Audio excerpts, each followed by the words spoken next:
मैं हम सब के प्रेरणा स्रोत, जिसे मैंने पहले भी किया, हम सब की माँ मनीष सिसोदिया जी को बुलाना चाहता हूँ। प्लीज जोरदार तालियों से वेलकम करिए, जोरदार तालियों से पूरी तरह से।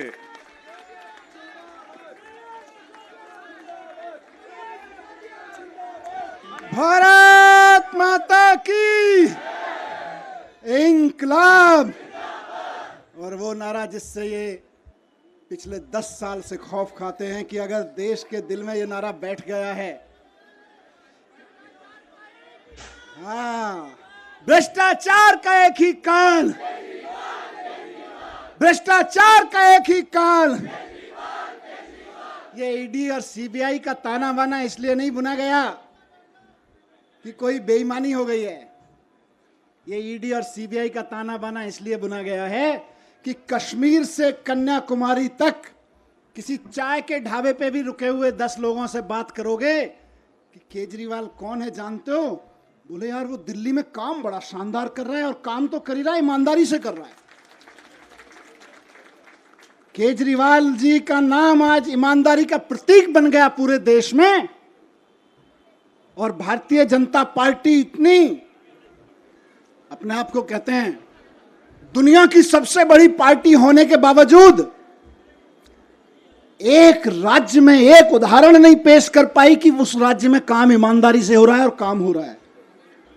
उस छवि को बिगाड़ने के लिए ये सारा षड्यंत्र, सारे कुचक्र रचे जा रहे हैं, उस अरविंद केजरीवाल जी की ईमानदारी की छवि को बिगाड़ने के लिए।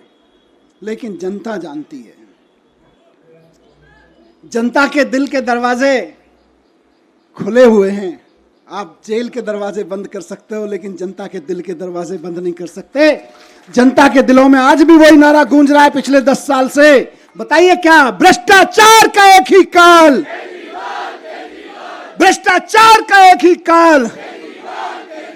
और जिनका जिक्र अभी संजय भाई ने किया कि इधर उधर जितने भ्रष्टाचारी थे सबको इकट्ठा करके भारतीय जनता पार्टी बना ली और भारतीय जनता पार्टी बड़ी पार्टी कर ली, उनको भी कहना चाहता हूं कि आपका काल अभी जेल में है, लेकिन ज्यादा दिन तक जेल में नहीं रख पाओगे, आपका काल बाहर आएगा। 17 महीने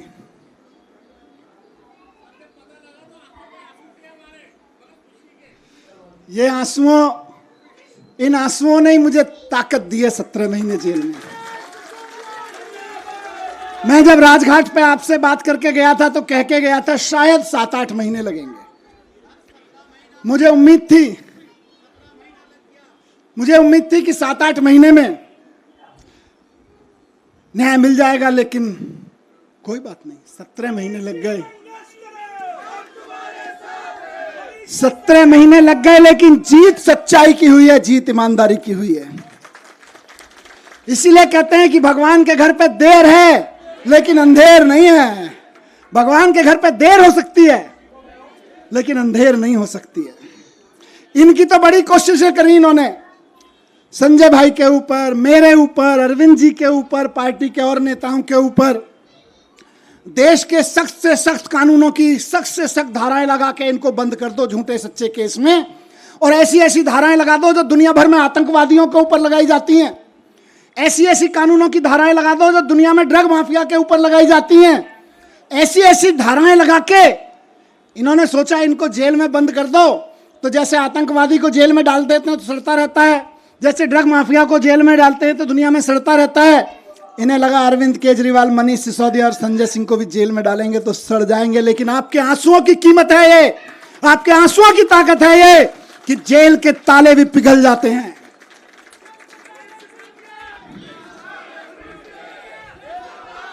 एक ही चीज कहूंगा, कल सुबह मैं बैठा था कि सारी दुनिया की सारी बुरी ताकतें भी इकट्ठी हो जाए ना, तो जो सच्चाई के रास्ते पे चलता है उसका साथ भगवान देता है, उसका साथ भगवान जरूर देता है।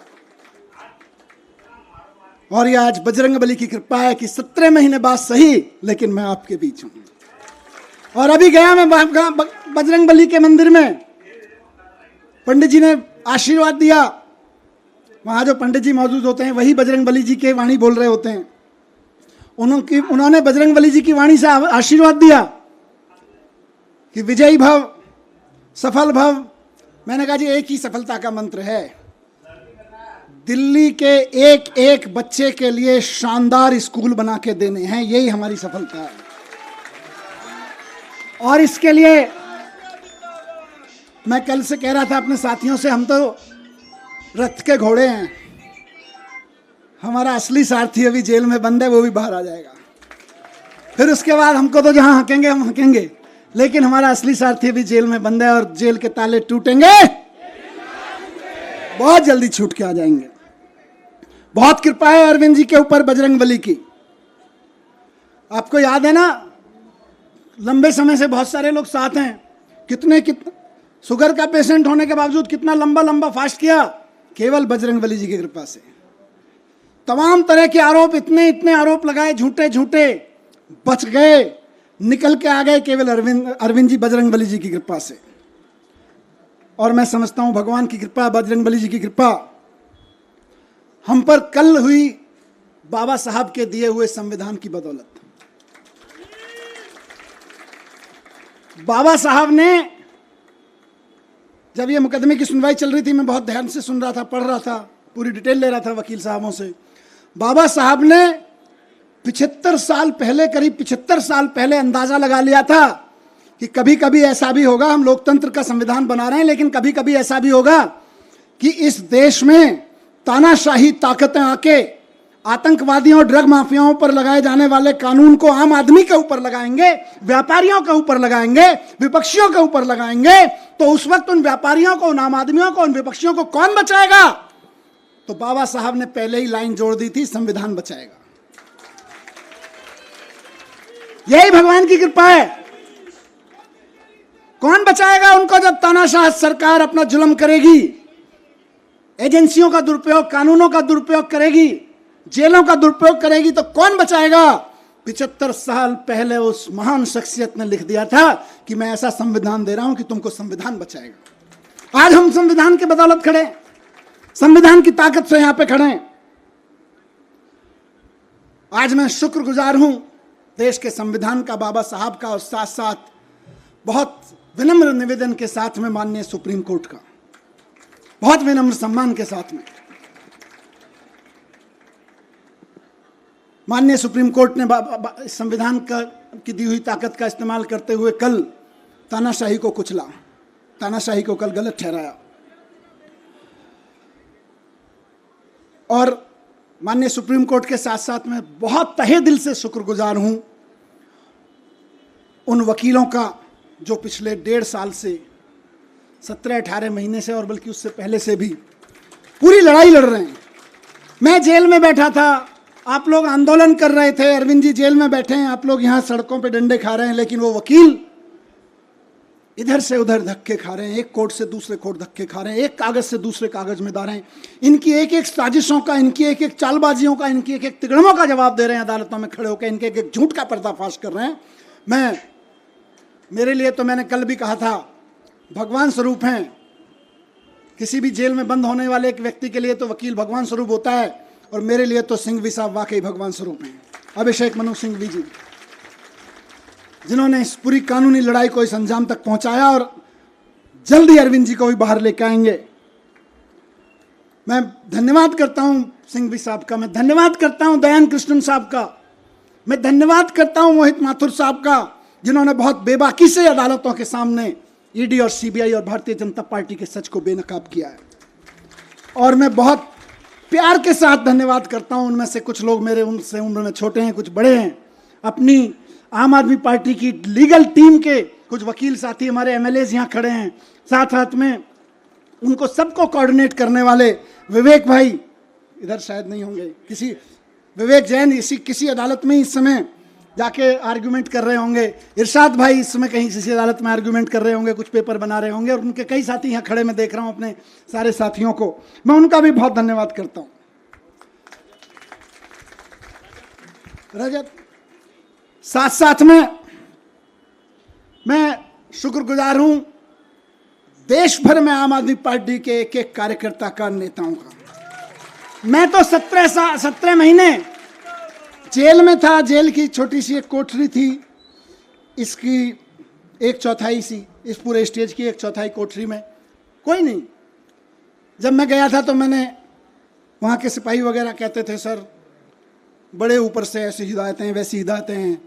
मैंने कहा आप चिंता मत करो, मैं तो जंतर मंतर पे एक अखबार के साइज पे सो गया था, मुझे कोई दिक्कत नहीं है। मैं तो वहाँ से निकला हूँ जहाँ अरविंद केजरीवाल जी और मैं और संजय भाई बनारस रेलवे स्टेशन के, और जहाँ देश भर में रेलवे स्टेशन में रात को 2 बजे ट्रेन आती थी तो इतने भी पैसे नहीं थे कि रात को किसी लॉज में रुक जाएं, तो जाके 9 बजे खाना खा के स्टेशन पे ही सो जाते थे अखबार बिछा के। हम तो वहाँ से भी निकल के आए, हमें तो कोई दिक्कत नहीं है। तो लेकिन हम तो वहाँ सो रहे थे, लेकिन डंडे कौन खा रहा था? जब मैं कोर्ट आता था तो मैं देखता था बैरिकेड लगे हुए और उसकी दूसरी तरफ से नारे लग रहे हैं। अखबारों में देखता था, टीवी में देखता था, आप में से बहुत सारे चेहरे यहाँ खड़े हैं, मैं देखता था ये मेरी बहन को लाठी लगी, ये मेरी बहन को एक पुलिस वाले ने धक्का दिया, ये मेरे एक भाई को पकड़ के खींचा। दर्द होता था और वहीं से ईश्वर से दुआ करता था इनको सबको सलामत रखना, इनकी मदद करना, इनको ताकत देना। सलाम करता था आपकी ताकत को मैं वहां से,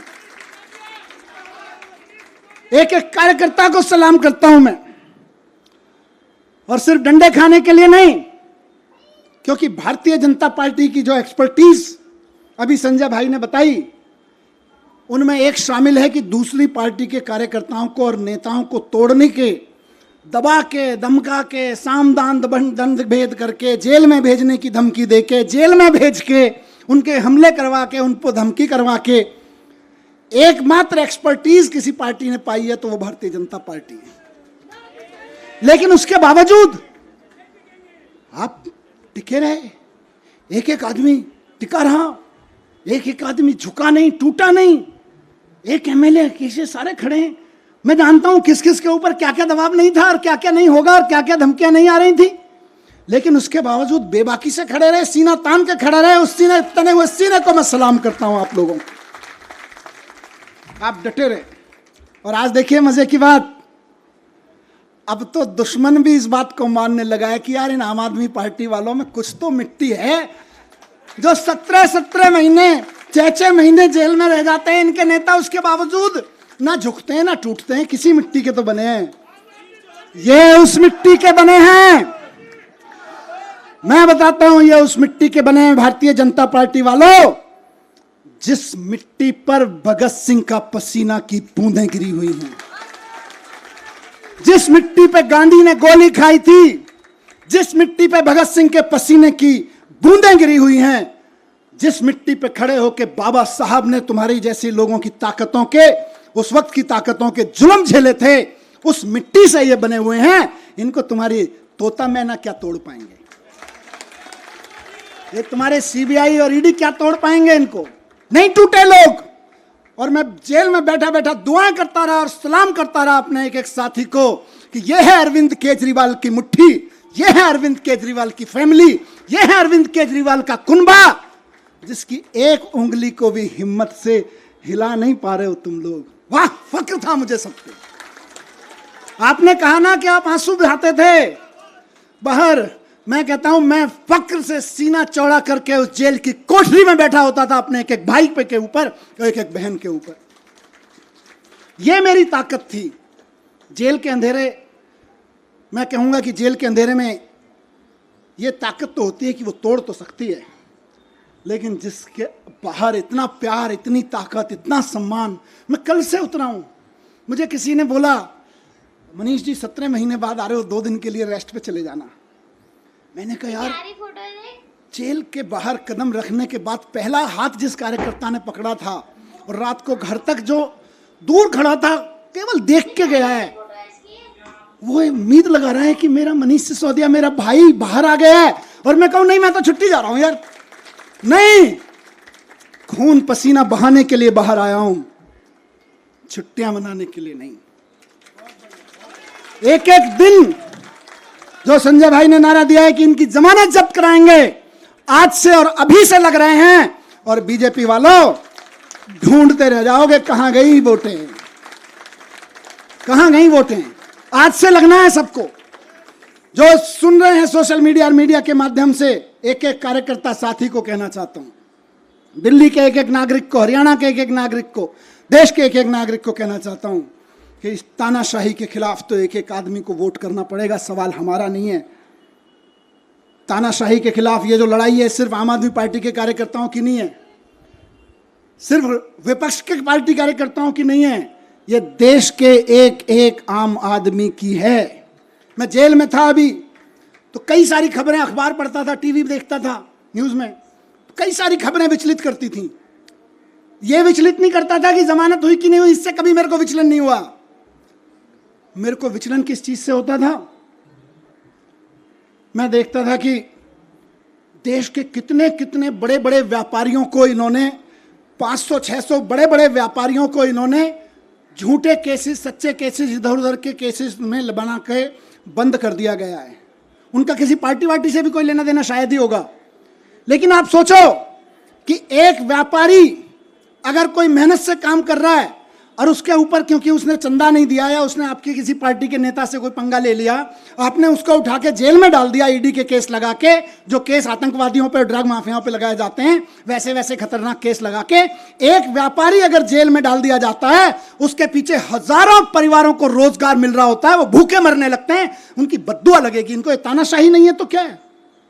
बात सिर्फ विपक्षी पार्टियों के नेताओं की नहीं है, बात आम आदमी पार्टी के नेताओं की नहीं है। बड़े बड़े व्यापारियों को उठा उठा के जेल में डाले दे रहे हैं, और एक किसी कंपनी का चेयरमैन जेल में चला जाता है, किसी का मालिक जेल में चला जाता है, हजारों हजार लड़के लड़कियां जो वहां नौकरी कर रहे होते हैं, उनके घर में टेंशन हो जाती है, क्या करेंगे, कल को कहां से खाएंगे?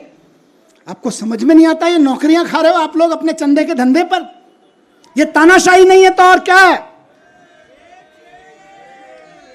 कोई गलत करे तो सजा दो, लेकिन चंदे के धंधे में ईडी का नोटिस भिजवाओ, अपनी एजेंसियों के कानूनी कागज भिजवाओ और उसके बाद उसको अंदर कर दो, ये धंधा तो तानाशाही ही कहा जाएगा भाई। ये भ्रष्टाचार के खिलाफ लड़ाई नहीं है, ये तो तानाशाही है।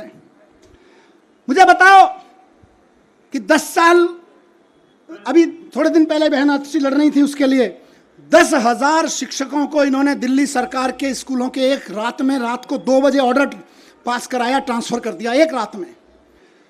अब किसी का बच्चा आज पढ़ता है स्कूल में 11वीं क्लास में, वो तैयारी करा रहे हैं गुरुजी, टीचर पूरी मेहनत से कि यार इसमें तो आईआईटी में जाने का पोटेंशियल है, कल को टीचर का ऑर्डर मिल रहा है, नहीं नहीं हमने तो 10,000 टीचर्स को इधर से उधर कर दिया है क्योंकि हमें तो ट्रांसफर पोस्टिंग का शौक था, अब तुम भाड़ में जाओ। ये तानाशाही नहीं है तो और क्या है? बात 10,000 टीचर्स की नहीं है, उन लाखों बच्चों की है जिनको वो टीचर्स पढ़ा रहे थे। तुम अपनी अफसरी में, तुम अपनी तानाशाही में 10,000 टीचर्स को एक रात में इधर से उधर उठा के फेंक देते हो। ये तानाशाही नहीं है तो और क्या है? यही तानाशाही है जिसके खिलाफ हमको आवाज उठानी चाहिए। आज दिल्ली में जब सरकार में था उस वक्त दिल्ली जल बोर्ड का नगर निगम चुनाव से पहले पैसा रोक दिया गया था और आज तक दिल्ली जल बोर्ड का पैसा नहीं दिया गया। फाइनेंस डिपार्टमेंट के अफसरों से इधर उधर से फाइलों पे कुछ कुछ काला पीला करवा के रुकवा रखा है पैसा। इंजीनियर्स परेशान है, इलाके के नाले साफ नहीं हो रहे, सीवर साफ नहीं हो रहे, और वो कह रहे हैं हम तो पैसा नहीं देंगे। 1.5 साल से जल बोर्ड का पैसा नहीं दिया गया, जबकि पैसा बजट में पास किया विधानसभा ने। ये तानाशाही नहीं है तो और क्या है बताइए? तानाशाही सिर्फ आम आदमी पार्टी के नेताओं को गिरफ्तार करने की नहीं है। तानाशाही आपके घर के सामने जो सीवर बह रहा है, उसमें जो अभी ओवरफ्लो हो रहा है, वो भी इसी तानाशाही की वजह से हो रहा है। जो नाली नहीं खुल पा रही है, उसको 1.5 साल से पैसा नहीं मिला ठेकेदार को, वो इंजीनियर रो रहा है बेचारा कि मैं कहां से पेमेंट करूं ठेकेदार को। यह भी इसी तानाशाही की वजह से हो रहा है। आपकी गलियों की नालियां सड़ी हुई हैं इस तानाशाही की वजह से। मैं ही जेल में नहीं हूं, केजरीवाल जी जेल में नहीं है, आप भी नरक में रहने को मजबूर हैं इसी तानाशाही की वजह से, क्योंकि आपके घर के सामने का सीवर फ्लो हो रहा है, 1.5 साल से पेमेंट नहीं हुआ जल बोर्ड का। ये तानाशाही नहीं है तो और क्या है? आज पूरे देश में मैंने कहा विचलित करती थी मुझको इस खबरें। हर रोज कहीं ना कहीं सुप्रीम कोर्ट भी डांट लगा रहा है, उसके बावजूद जनता अपनी सरकार चुनती है, कहीं के राज्यपाल को, कहीं के उपराज्यपाल को कह के जनता की चुनी हुई सरकार के कानून कैंसिल करवा देते हैं। कई महीने तक कानून, कई साल तक कानून पड़े रहते हैं, उनकी पॉलिसी नहीं पास होने देते। ये तानाशाही नहीं है तो और क्या है? नुकसान किसको हो रहा है? नेताओं को तो खाली जेल ही हो रही होगी, असली नुकसान तो जनता का हो रहा है, जिसके लिए पॉलिसी बनाई गई थी, जिसके लिए कोई कानून बनाया गया था। ये तानाशाही है, इस तानाशाही के लिए लड़ना पड़ेगा दोस्तों। और आखिरी बात जो मैं अभी, क्योंकि विचलित करनी है कई सारी चीजें, मैं अभी 2-3 दिन पहले टीवी देख रहा था, और उससे पहले भी देख रहा था टीवी में। 1 साल से टीवी देखा है, न्यूज़ पे, और क्या सहारा था, आपकी खबरें, आपकी शक्लें देखने को मिल जाती थी। मैंने देखा कि देश के गांव से एक बहुत प्यारी सी हमारी बेटी निकल के खेलों में देश का परचम लहराती है सारी दुनिया में, और जब वो खड़े होकर कहती है कि आपकी पार्टी के एक अफसर ने, आपके लगाए हुए एक फलाने नेता ने हमें छेड़ा है, तो आप उसको गिरफ्तार तक नहीं करते, और हमारी उस बेटी के ऊपर तरह तरह के सोशल मीडिया ट्रोलिंग और ये सब कराते हो। ये तानाशाही नहीं है तो और क्या है, मुझे बताइए। और तुम्हारे उस, ये बेशर्मी तानाशाही है कि उसको गिरफ्तार तक नहीं किया जाता। इस देश की बेटियां जंतर मंतर पे बैठी रही, खिलाड़ियां, हम और आप सब अपने बच्चों को खिलाड़ी बनाने का सपना देखते हैं। बेटियों को कहते हैं जा बेटी उछाल, लगा छलांग और छा जा फलक पे, और उसको कोई बैठ के वहां पे इनका चमचा बैठ के उसको छेड़े तो हमें सहन होगा। लेकिन ये तानाशाही है कि उसको गिरफ्तार तक नहीं करते हो तुम। यही तानाशाही है दोस्तों। और उस तानाशाही का चरम स्वरूप हमने देखा कि अब उस बेटी के साथ क्या किया गया। मैं बहुत ज्यादा नहीं कहूंगा उस बारे में, लेकिन सबको पता है किसने किया और क्या किया। आज अगर उसके आंसू बहे हैं तो कुछ तो खेल किया गया है, कुछ तो खेल किया गया है दोस्तों। 17 महीने में जब मैं अंदर था तो अंदर रह के मैंने खूब चिंतन मनन किया। टाइम ही टाइम था, यहाँ तो आप लोग टाइम देते नहीं हो, वापस आ गया हूँ, फिर टाइम नहीं दोगे। खूब चिंतन मनन किया, अपने ऊपर भी किया, समाज के ऊपर, देश के ऊपर, व्यवस्था के ऊपर, सरकारों के ऊपर खूब अध्ययन किया। मेरे ख्याल से मैंने कम से कम हर 3-4 दिन में एक किताब खत्म कर देता था मैं। और कई लोगों ने भेजी, बाई पोस्ट किताबें भेजी आप में से कई लोगों ने, भाई साहब ये भी पढ़ो, ये भी पढ़ो, ये भी पढ़ो। तो यहाँ वहाँ भी नहीं छोड़ते थे, बोले काम पे लगाए रखेंगे। तो करीब करीब मैं समझता हूँ 300 की किताबें मैंने पढ़ी वहाँ पे। हर 2-3 दिन में एक किताब खत्म हो जाती थी। पर सबसे पहले आपको ध्यान होगा मैं गीता लेके गया था, और गीता लेके गया था तो मेरे दिमाग में ना प्रश्न थे कि यार भगवान, मैं तो स्कूल ही तो बनवा रहा था, मेरे को जेल क्यों भेज दिया? मेरी बीवी की, मेरे बच्चे की क्या गलती थी कि मैं दिल्ली के बच्चों के लिए दिन रात सुबह से शाम एक करके स्कूल बनवा रहा था, उनके लिए अच्छे IIT में चले जाएं, अच्छी नौकरियां लग जाएं। क्या मैंने भगवान से पूछा अंदर आंख बंद करके कि मेरी क्या गलती थी, मैं जेल में क्यों? तो भगवान ने कहा गीता पढ़, पता चल जाएगा। अंदर से आवाज आई और मैंने गीता पढ़ी और मुझे जवाब मिल गया। मेरे मन में जो भी सवाल आया, मैं ऐसा नहीं है कि यहाँ कोई उसकी बात कर रहा हूं।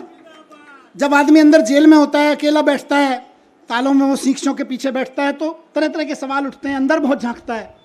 बहुत सवाल उठते थे मन में, और बस भगवान की ऐसी कृपा है कि मेरे मन में जो सवाल उठा और अंदर से आवाज आती थी, इस सवाल का जवाब तुझे कहीं बाहर से नहीं मिलेगा, गीता में मिलेगा, पढ़ ले। खूब गीता पढ़ी, और बाद में तो मैंने कम से कम 10 महान लोगों की व्याख्या कम से कम 10 पढ़ ली होंगी, अलग अलग लोगों की, विनोबा भावे जी की, गांधी जी की, श्री श्री जी की, आचार्य प्रशांत जी की, बहुत लोगों की व्याख्या की हुई गीता मैंने पढ़ डाली, देवदत्त पटनायक की। सब में से पढ़ पढ़ के मुझे बड़े सारे आंसर मिलते चले गए, मुझे अपने सवालों के आंसर मिलते चले गए। खूब गीता पढ़ी मैंने। उसके अलावा मैंने दुनिया भर की एजुकेशन की बुक्स पढ़ी, अमेरिका में, फ्रांस में, जापान में, इंडिया में भी कहाँ एजुकेशन पे क्या काम हुआ, खूब पढ़ा मैं। कम से कम 100-125 बुक्स तो मैंने एजुकेशन के बारे में पढ़ी, दुनिया की एजुकेशन सिस्टम के बारे में। और मैंने एक चीज़ जानी दोस्तों, और मेरा इरादा और फर्म होता गया, आप और हम तो पहले से ही उस पर यकीन करते हैं, मेरा यकीन वहाँ पक्का होता गया कि भारत को 2047 तक अगर विकसित राष्ट्र बनाना है तो एक एक बच्चे के लिए शानदार सरकारी स्कूल उपलब्ध कराए बिना कोई रास्ता नहीं है भारत को विकसित राष्ट्र बनाने का। 17 महीने में, उससे पहले के अपने काम, आप सबके काम और इस अध्ययन चिंतन मनन के बाद लेके लौटा हूं, और कुछ दुनिया के बारे में सोच समझ के लौटा हूं कि अगर भारत को विकसित राष्ट्र बनाना है तो देश के एक एक बच्चे के लिए शानदार सरकारी स्कूल और जहां प्राइवेट है उनकी प्राइवेट स्कूलों की फीस कंट्रोल में रखो। इसके अलावा विकसित राष्ट्र बनाने का कोई राजमार्ग नहीं है, कोई रास्ता नहीं है। और अगर कोई आदमी कहता है कि मैं शिक्षा की बात किए बिना भारत को विकसित राष्ट्र बनाने की बात कर लेता हूं, तो जुमलेबाजी होगा, वो केवल जुमले फेंक रहा होगा, विकसित राष्ट्र नहीं बनेगा। अगर कोई आदमी कहता है कि इस देश के हर आदमी के लिए अच्छे अस्पताल, अच्छे मोहल्ला क्लिनिक उपलब्ध कराए बिना, अच्छे सरकारी अस्पताल बनाए बिना हम विकसित राष्ट्र खड़ा कर लेंगे, तो महाजुमलेबाज होगा, नेता तो नहीं हो सकता, वो कोई विजनरी लीडर तो नहीं हो सकता। अपनी तानाशाही, जुमलेबाजी की आड़ में तानाशाही का चुनाव जीतने की कोशिश कर रहा होगा, लेकिन नहीं बन सकता। बिना शिक्षा के, बिना स्वास्थ्य के विकसित राष्ट्र बन ही नहीं सकता। दुनिया का कोई राष्ट्र विकसित नहीं बना बिना शिक्षा, बिना स्वास्थ्य और बिना रोजगार पे काम किए हुए। विकसित राष्ट्र की बात हो रही। अब इनको दर्द क्या है? आम आदमी पार्टी ये कर दे रही है। हम नहीं कह रहे, लोग कह रहे हैं कि यार ये बच्चे पढ़ जाएंगे तो अपने आप 2047 का भारत विकसित हो जाएगा। आज ये जो माँ बाप हैं, जो कल आने वाले समय के माँ बाप हैं, ये अगर इनको सबको अच्छे अस्पताल मिल गए, आने वाले बच्चों के लिए अच्छे अस्पताल मिल गए, तो अपने आप भारत विकसित हो जाएगा। ये आम आदमी पार्टी कर दे रही है। दिल्ली में कर दिया, पंजाब में कर दिया, इस भरोसे पे गुजरात में, गोवा में, सब जगह वोटें पड़ने लगी, तब इनको दिक्कत हो रही है। इसीलिए सबको जेल में डालने पर आ गए। फिर से सलाम करता हूं कि इनकी तमाम ताकत के बावजूद, इनकी तमाम साजिशों के बावजूद, बुरे वक्त में चट्टान की तरह से इकट्ठे होकर खड़े रहे आप सब लोग, उस जज्बे को मैं सलाम करता हूं। ये पार्टी की ये लीडरशिप, बीच बीच में लीडरशिप यहाँ खड़ी है, बैठी है, कई सारे एमएलए साथी, कई सारे सीनियर लीडर्स यहाँ सब खड़े हैं। ये सब एक मुट्ठी की तरह से जिस तरह से खड़े रहे, वो मिसाल है। आने वाले समय में जब आम आदमी पार्टी का आगे जाके राजनीतिक इतिहास लिखा जाएगा देश का, तब लोग कहेंगे कि सबसे बुरे दौर में पार्टी की सारी सीनियर लीडरशिप अपना खून पसीना एक करके सड़कों पे लड़ रही थी, एकजुट होकर लड़ रही थी। ये केजरीवाल जी का कुनबा एकजुट होकर लड़ रहा था। केजरीवाल जी का कुनबा बिखरा नहीं, केजरीवाल जी के साथ खड़ा रहा। इसी से इनको डर लगता है। और फिर कह रहा हूं कि भारतीय जनता पार्टी को अगर लगता है कि मनीष सिसोदिया को जेल भेजने के बाद वो दिल्ली की शिक्षा क्रांति को रोक के लगा देंगे, तो वो गलती कर रहे हैं, वो भूल कर रहे हैं इस बात की। दिल्ली के हर गरीब आदमी को, और ये इलेक्शन का ऐलान कर रहा हूं, दिल्ली के हर गरीब आदमी को बेहतरीन शिक्षा देके उसको समाज की मुख्य धारा में लाने का सपना पूरा करने के लिए हम अपनी जान भी दे देंगे। तुम जेल की क्या बात करते हो यार? तुम जेल से डराते हो, हम जान देने के लिए तैयार हैं। बच्चों की एजुकेशन के लिए, नौकरी के लिए और स्वास्थ्य के लिए तो हमारी कई जिंदगियां भी कुर्बान हो जाएं तो कम है यार। आप हमें जेल से डराते हो? नहीं डरेंगे, नहीं डरेंगे आपकी जेलों से। केंद्र कितना भी षड्यंत्र कर ले, 2 करोड़ जनता दिल्ली की, उसके जीवन में खुशहाली लाने के लिए फिर से हम उतरेंगे। एक एक घर पे जाएंगे, एक एक घर को बताएंगे कि केजरीवाल जी इसलिए जेल में नहीं है कि उन्होंने कोई जुल्म किया है, वो इसलिए जेल में हैं कि आपके बच्चों को एजुकेशन देने का सच्चा काम उन्होंने करके दिखा दिया। वो इसलिए जेल में नहीं है कि उन्होंने कोई भ्रष्टाचार किया है, वो इसलिए जेल में है कि आपके मोहल्ले में जो मोहल्ला क्लिनिक चल रहा है, वो मोहल्ला क्लिनिक केजरीवाल जी ने बना दिया और आप आराम से वहां जाके अपना छोटे मोटी चीजों का इलाज करा लेते हो। बड़े बड़े सरकारी अस्पताल शानदार होते चले गए, इसलिए केजरीवाल जी जेल में है।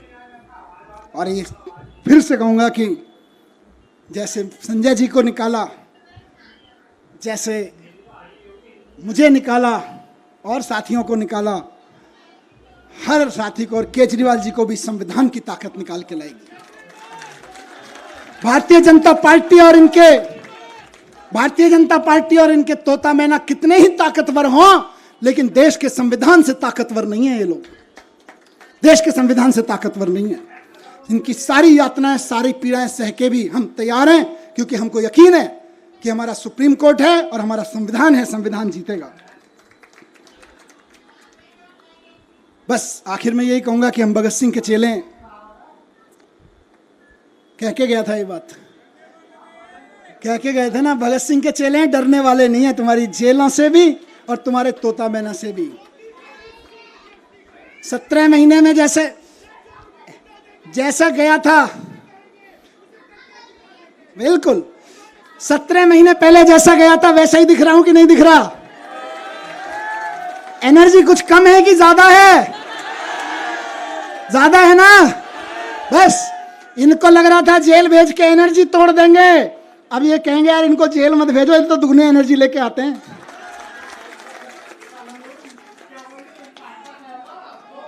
तो दोस्तों आखिर मैं एक बात कहूंगा और वो इंपॉर्टेंट चीज है।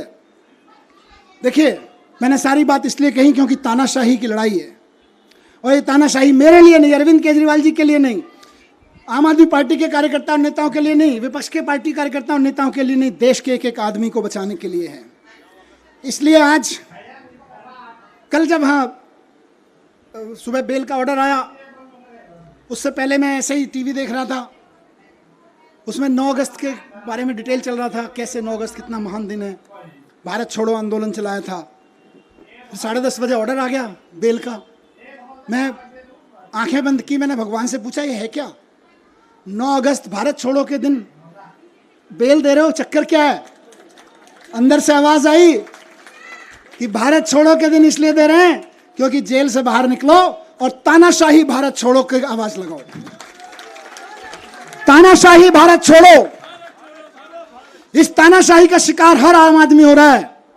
तानाशाही भारत छोड़ो की आवाज उठानी पड़ेगी गली गली में, मोहल्ले मोहल्ले में। और हम ये नहीं कह रहे तानाशाहो भारत छोड़ो, हम तानाशाहों के खिलाफ नहीं, हम तानाशाहों को भारत नहीं छुड़वाएंगे। हमने कई देशों में ये मॉडल देख लिए, वो क्या करते हैं कई तानाशाह, वो बड़े बड़े आंकड़े दिखाएंगे, देखो हमारी इकोनॉमी इतने मिलियन ट्रिलियन फिलियन पहुंच गई, जीडीपी फीडीपी के आंकड़े इतने बढ़ गए। उसके बाद आंकड़े दिखाते दिखाते सारे विपक्ष के नेताओं को जेल में डाल देते हैं या उनको देश से बाहर भगा देते हैं, विपक्ष के कार्यकर्ताओं को जेल में ठेल देते हैं। और उसके बाद कहते हैं देखो हम तो चुनाव पे चुनाव जीतते जा रहे हैं, हमारी तो जीडीपी भी बढ़ रही है, हमारी तो ट्रिलियन बिलियन चल रहे हैं। लेकिन हकीकत क्या है? वो कई देशों की जनता ने दिखा चुकी है कि भाई हम तो तानाशाहों को बाहर भगा देते हैं, लेकिन हम भारत हैं, हम विवेकानंद की, गांधी की, नानक की जन्मभूमि है, हम बाबा साहब की जन्मभूमि है। हमारे को जरूरत नहीं है किसी तानाशाह को बाहर भगाने की, हम तो तानाशाही को बाहर भगाएंगे। तो तानाशाही भारत छोड़ो, भारत छोड़ो, भारत छोड़ो, तानाशाही भारत छोड़ो, भारत छोड़ो, भारत छोड़ो, तानाशाही भारत छोड़ो, भारत छोड़ो, भारत छोड़ो। तो तानाशाही आज हमारे और आपके जीवन के लिए, एक आम आदमी के जीवन के लिए खतरा बन गई है, इसको छुड़वाना पड़ेगा। ये संविधान के लिए खतरा बन गई है, हमारे सामाजिक ताने बाने के लिए खतरा बन गई है, हमारी बहनों के लिए खतरा बन गई है, हमारे खिलाड़ियों के लिए, हमारे व्यापारियों के लिए खतरा बन गई है। इससे लड़ना पड़ेगा। और एक चीज कहूंगा यहां से, विपक्ष के लिए भी और इनकी सत्ता में बैठे नए नए साथियों के लिए भी जो इनके साथ नए नए गए हैं, इस तानाशाही से अगर लड़ना है तो एकजुट होके लड़ना पड़ेगा। ये ना सोचें कि आज आम आदमी पार्टी के कार्यकर्ता और नेता जेल में हैं, कल नंबर आपका भी आएगा, कल नंबर उनका भी आएगा जो दूसरे पक्ष में बैठे हैं या इधर के पक्ष में बैठे हैं, कल नंबर उनका भी आएगा जो इधर नए नए गए हैं कि हम तो इनके साथ हैं। एनडीए के साथियों को भी कहना चाहता हूं, उनके साथ जो गए हैं, और इंडिया गठबंधन के भी एक एक आदमी को और बाकी सब पार्टियों के साथियों को कहना चाहता हूं, पार्टी की जिंदगी के लिए नहीं, नेताओं की जिंदगी के लिए नहीं, देश के लिए इकट्ठा होकर लड़ना पड़ेगा, देश के लिए इकट्ठा होकर लड़ना पड़ेगा। और आज कह रहा हूं इस मंच से कि अगर देश के पूरे विपक्ष के नेता पूरी ताकत से एक बार हुंकार भर देंगे तो आज देश में वो माहौल है कि अरविंद केजरीवाल जी 24 घंटे के अंदर बाहर आ जाएंगे। अगर देश के विपक्ष के नेता एकजुट होकर हुंकार भर देंगे तो केजरीवाल जी केवल और केवल 24 घंटे के अंदर जेल से बाहर आ जाएंगे। मैं आज लिख के दे रहा हूं आपको, लेकिन इकट्ठे होकर करना पड़ेगा। ये मत सोचिए अभी तो केजरीवाल जी गए, जब हम पे आएगी तो देखेंगे, नहीं, सब पे आई हुई है। सबको इकट्ठे होकर लड़ना पड़ेगा, सबको इकट्ठे होकर चुनाव भी लड़ने पड़ेंगे, लड़ाइयां भी लड़नी पड़ेंगी, कानूनी लड़ाइयां भी लड़नी पड़ेंगी। और एकजुट हो गया तो इस चुनाव में तो दिखाई दिया कि 400 पार ढूंढते रह गए। एकजुट होकर लड़ेंगे तो आगे आने वाले चुनावों में भी ढूंढते रह जाएंगे कहां है, 0 पार, बस सीधे कहा 0 पार। तो ये कोई ये ना सोचे कि अलग अलग लड़ लेंगे, जब हमारी लड़ाई आएगी तो लड़ लेंगे। लड़ाई सबकी है, लड़ाई देश की है, लड़ाई एक एक भारत के नागरिक की है। सब पार्टी वालों को, जिनको जनता ने थोड़ा थोड़ा भी कहीं कहीं भरोसा दिया है, कहीं ज़्यादा दिया है, सबको इकट्ठा होके इस तानाशाही के खिलाफ लड़ना पड़ेगा। जोर से चिल्लाना पड़ेगा कि तानाशाही भारत छोड़ो। और जिस दिन तानाशाही भारत छोड़ो का नारा हर गले से निकल गया, केजरीवाल जी सबसे पहले जेल से बाहर आएंगे। हेमंत सोरेन जी आ गए ना, देखो कितने दिन मुझे निकाला, अभी अरविंद जी भी आएंगे। लेकिन सबको करना पड़ेगा, ऐसे नहीं कि सब। तो मैं बस यही कह रहा हूं कि आम आदमी पार्टी की तरफ से तो आज हम भरोसा दिलाते हैं कि दिल्ली के चुनाव में भी और बाकी चुनावों में भी पूरे देश में, कश्मीर से लेकर कन्याकुमारी तक, एक एक घर में इस आवाज़ को उठाएंगे, एक एक शहर, एक एक नगर में इस आवाज़ को उठाएंगे और बता देंगे कि हमारे इरादे कितने फौलादी हैं। तुम चाहे जितनी यातनाएं दे लो, तुम चाहे जितने जुल्म कर लो, जब तक इस देह में प्राण रहेगा और माथे पे संविधान रहेगा, इस दिल में हिंदुस्तान रहेगा। भारत माता की, भारत माता की। बहुत बहुत धन्यवाद।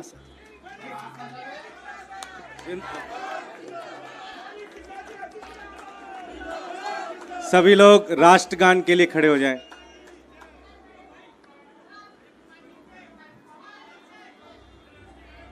जनगण मन अधिनायक जय हे भारत भाग्य विधाता। पंजाब सिंध गुजरात मराठा द्राविड उत्कल बंगा। विंध्य हिमाचल यमुना गंगा उच्चल जलधि तरंगा। तव शुभ नामे जागे, तव शुभ आशीष मांगे। गाहे तव जय गाथा, जनगण मंगलदायक जय हे भारत भाग्य विधाता। जय हे जय हे जय हे जय जय जय जय हे। भारत माता की, इंकलाब, वंदे आम आदमी पार्टी, अरविंद केजरीवाल, अरविंद केजरीवाल, मनीष सिसोदिया।